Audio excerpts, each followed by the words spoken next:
Pentagon is completely clueless, and the biggest ruse in history, bank records are revealing everything. Now, if you have been reading and learning about how our government works for, as long as I have, you start to have genuine doubts about why some of the things happen and why the media focuses on a particular story. Now, most people who are aware, they tend to call these things distractions. Just look at the focus on the Pentagon documents that were supposedly leaked. Now you have to believe that an Air National Guardsman who shouldn't have even had access to these top secret files just so happened to have had them and even uploaded them for the world to see on Discord. Do you believe the narrative that he acted alone in doing this? I know you guys are smart, so I'm not even going to insult you. I'll go ahead and move on. You would think that they learned their lesson when secret documents just kept coming out from the homes of presidents and vice presidents, but no. This looks more and more like a sloppy shop. Or is it? Now, the question of whether we're being gaslit into doing research on these leaks that, to be honest, we've already talked about and we're already public knowledge to an extent, still remains on my mind, because are they simply trying to steer away from the Ukraine war at this point since it's a lost cause? Or maybe it's something else. Maybe, and hear me out here, maybe it's their way of getting our minds off of an investigation that's going on right now, one that involves the Biden family and their business deals with overseas partners. But what do you guys think? Now, before I continue, please do me a huge one. Smash the like button for the video and share this video with a friend. It totally helps support the channel more than you know. And if you're in need of your daily dose of the truth when it comes to global happenings, the state of our economy, the stock market, the housing market, Social Security, make sure to subscribe to the channel. And for the best way to invest in gold or silver, check the links in the description down below, you guys. Now, I'm this close to buying Apple AirTags for our top secret documents as they keep getting lost and getting shared to people everywhere. Now, the most recent leak that was supposedly planned and acted upon by Jack Teixeira, an Air National Guard, contained information that was well beyond his pay grade. A huge issue that's come up after these leaks is that the Pentagon isn't sure of what else is coming out. I guess, one of the big questions that we all have had here is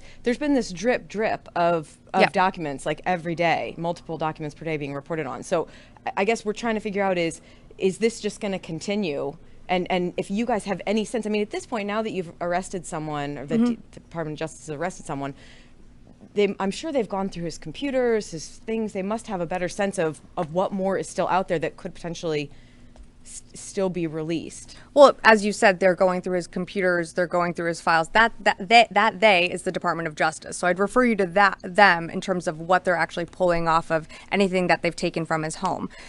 Yes, we do continue to assess what other documents are being circulated online as news outlets report on them. We are also culling through what we are finding, and that is ongoing. So I think what you're getting at, could this count grow?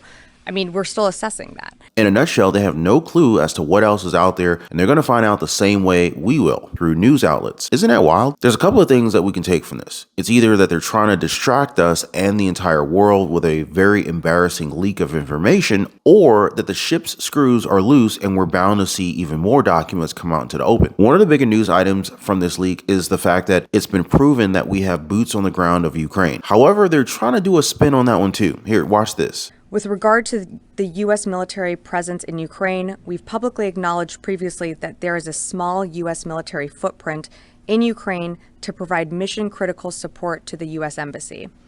To be clear, there are no U.S. combat troops conducting combat operations in Ukraine.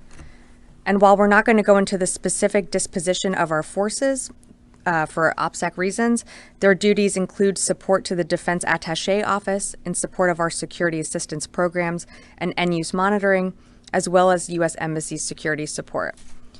This is not new, and again, something we've been transparent about and publicly with Congress as well. Congress may have missed the memo, as Congressman Matt Yates is pushing for a resolution that will force President Biden to reveal just how many of our own troops are in the Ukraine. According to him, quote, "The Biden administration and other allied countries have been misleading the world on the state of the Ukraine war. There must be total transparency from this administration to the American people when they seem to be gambling war with a nuclear adversary by having special forces operating in Ukraine," end quote.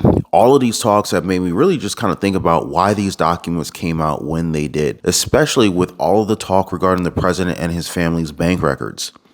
What can you tell us about your latest findings and the Biden family receiving money from adversaries? Well, we went into Treasury after a long battle to have access to those Treasury reports.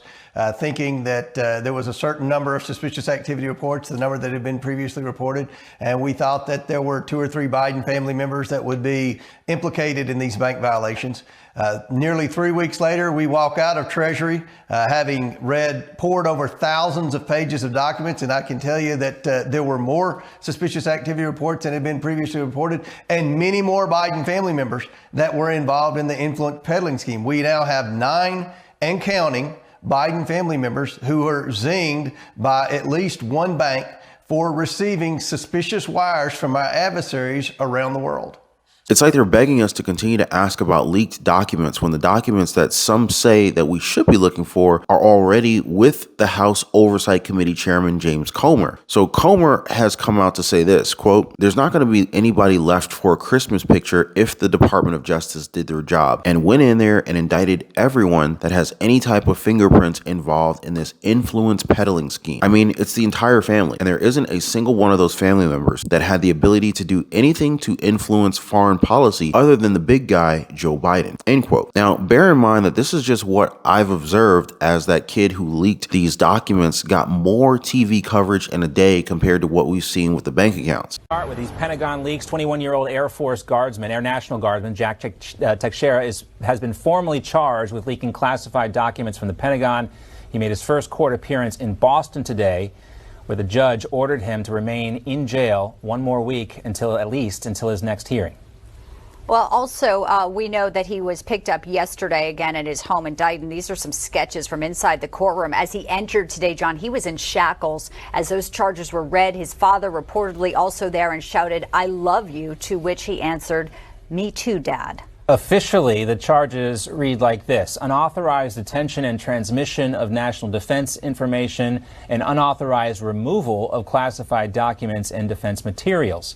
Now, if you guys follow the channel, you would know that the number of Biden family members allegedly involved in using the name of the Vice President Joe Biden for overseas deals, it continues to grow. And, well, it makes the case that the leaked documents were not just an accident. Chances are that they were timed just right. But you guys tell me in the comments down below, do you think that any of these events are planned? Or is this all just another convenient coincidence? Share your thoughts down below. And since you guys have made it to this part of the video, I want to talk to you guys a little bit about how you can turn your life around. I guess turning your entire life around would be too huge. So let's just say it's an opportunity to reclaim some degree of financial freedom. Yeah, that sounds a lot better. So if you guys want to talk about investments in gold, in silver, the stock market, the real estate market, side hustles, affiliate marketing, Amazon FBA, drop shipping, small businesses, home-based businesses, basically ventures and methods that can make you money, create passive income, and potentially generate multiple streams of income, then feel free to drop me a comment down below. I'd love to hear from you guys. I'd like to know what you guys are interested in. The challenge is daunting given, our economic playing field, but I know that we're all equipped with wits to take on any kind of problem. But anyway, I look forward to hearing from you guys soon. Before I go, don't forget to drop a huge thumbs up for the video and subscribe for your daily dose of the truth. I appreciate you guys' support, and I'll see you on the next one.